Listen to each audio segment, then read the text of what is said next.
Nə üçün bu məsuliyyət bizim boynumuzda var? Allah niyə bizim boynumuza məsuliyyət qoyur? Adətən görürsən, uşaq biraz valideynindən incik qalır. Niyə? Ona əldən bunu eləmə, narahat olur. Halbuki bilmir ki, onun xeyrinə bu şeyi istəyir və onun ziyana uğranmasından ötəri valideyn çalışır da. Yoxsa valideynin nə məqsədi var ki, uşaqdan bir şeyi əsirgə, əksinə hər nə varsa uşağına fəda eləyəndir.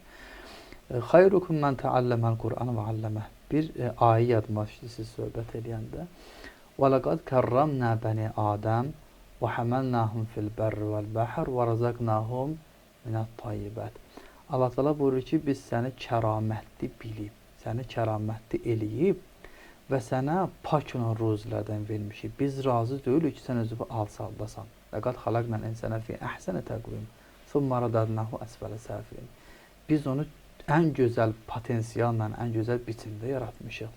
O gedib alçaqların alçağı oldu, əsfələ safilin oldu. Allah Teala bizim məqamımızı yüksək görür. Allah bizim səadətimiz olan Qur'andan istifadə eləməyimizi bizə vacib buyurub və ondan aşağısına da razı deyil. Bu əksinə bizə dəyər verməkdir.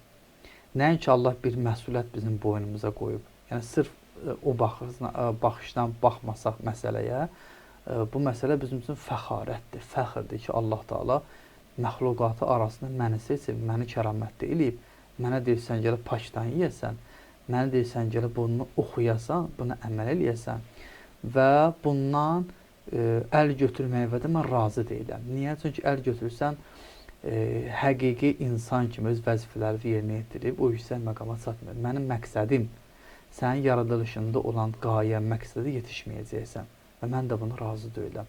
Bu bizim üçün əslində gözəl bir fəxr olması məsələdir.